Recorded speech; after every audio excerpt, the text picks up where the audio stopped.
олар башкарган зур эш безнең тормышны 5-10 елдан тамырдан үзгәртәчәгендә шик юк. Гөлназ Сәйфетдинова репортажы.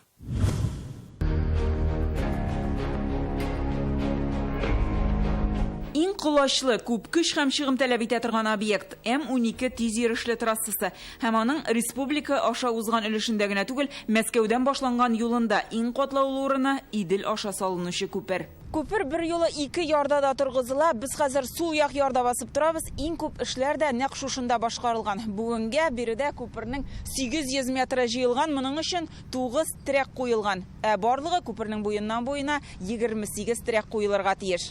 Иң авыры су эшеннән шушы корылмаларны торгызу була. Бер трекны сафка бастыру өчен ярты ел кирәк. Моның өчен металлдан ясалган махсус тышча кулланып эшлиләр. Ул елга төбенә төшерелгәч, су суыртып алына. Елганың иң тирән җирендә дә төзелеш урыны коры кала. Эшләр 12 метр тирәнлегендә барыла. Бу треккә без субайлар салабыз. Субайларның диаметры метр ярым, тирәнлеге 50 метрга кадәр. Трек төзелеп бетә, и аннары шул стапельләрдән пролетлар үтелә. Пролетный строенияләре безнең 2 ярдан җыелып бара. Стапель дигән әйбердән металл конструкцияның авырлыгы 40 меңнән дә артык тонн. Бүгенге көндә күпердә 900 кеше эшли, 200дән артык техника җәлеп ителгән бездә. Күпер 3362 чакрым озынлыкта булачак. Вакытында өлгертү өчен эш тәүлек буе һәм ел әйләнәсе алып барыла. Күпер белән юлны тоташтырыр өчен күпернең ике ягыннан шундый выемкалар казыла. Уң якта выемканың тирәнлеге 47 метр тирәсе була инде. Сул якта 40 метрдан артык булачак. Менә күрсәгез, һәрбер полканың тирәнлеге 6 метр. Выемка күләме 7 миллион куб, бу яктан, уң якта 9 миллион куб. Кыш җиткәч монда эш туктамаячак. Җир эшләре, путепроводлар, күперләр төзү дәвам итәчәк. Авыллар, коттедж поселоклар буеннарында тавыштан саклаучы экраннар куелачак. Быел республикада юл салу һәм ремонтлауга 190 миллиард сум акча бүленгән, шуның 101 миллиарды нәкъ шушы трасса төзелешенә тотылачак. Ә юл эшләре программасына 73 миллиард сум каралган. Аның буенча 50 чакрым яңа юл төзелә, 600 ремонтлана. Менә Казан аэропортына илтүче юл 6 чакрым ярым озынлыктагы трассаны төзекләндереп 4 полосалы иттеләр. Моңарча 2 иде. Хәзер 2 якка баручы машиналар хәрәкәтен металл бордюр айырып тора. Өстәмә юл чишелеше, бурылыш эстакадасы төзелә.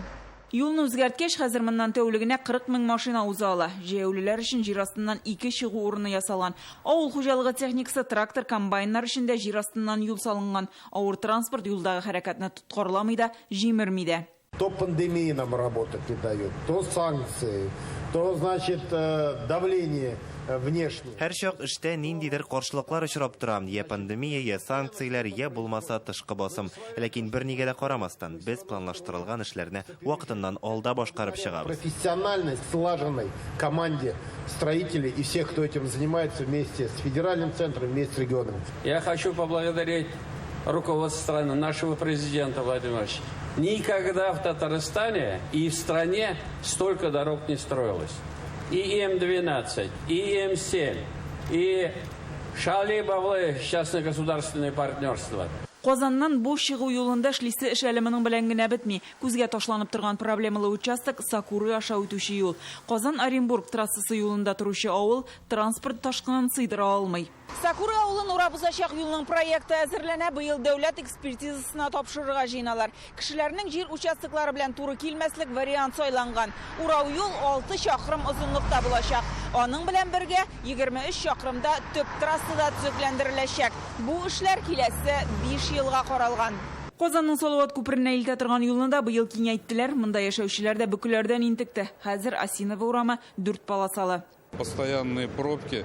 Горки шоссесыннан Салават күперенә кадәр 1 чакрым ара, әмма ким дигәндә 45 минут бөкедә утыралар иде. Хәзер Горки шоссесында эш бару сәбәпле генә бөкеләр бар. Юлның Нурихан Фаттах урамы белән тоташкан урынын киңәйтәчәкбез.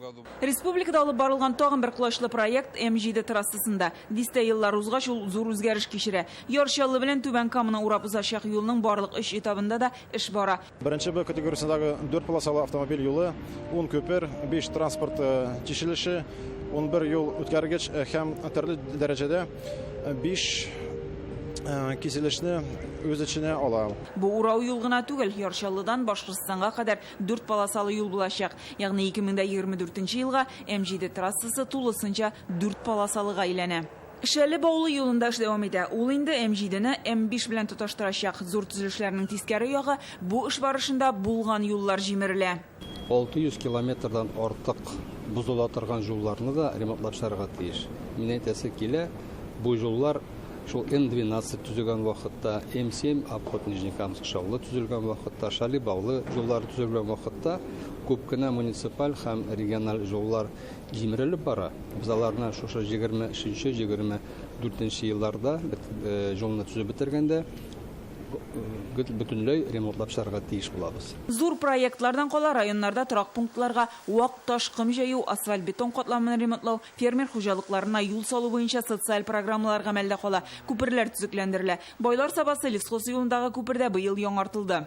Сүтелеп, bütün опорлар яңартылды. Яңадан бетонир итеп, кирәк җирләренә металлический опорлар өстәп эшләнелде. Республика программалары буенча асфальт түшәү, чебенк салу, тротуарлар эшләү һәм күп кенә знакларны алмаштырулар башкарылып чыкты. Нормативларга туры китерү өчен республика юлларын имин һәм сыйфатлы юллар илкүләм проекты буенча төзекләндерәләр. Төбәк дәрәҗәсендәге юлларда бу күрсәткеч 50%-ка якынлаша. План буенча бу саннарны ел сайын арттыру бурычы тора. Казан агломерация һәм Чаллы Нижнекамск агломерациясендә 85% куела план 24 елга. Ул планнар үтәрлек, без аны үтибез дә.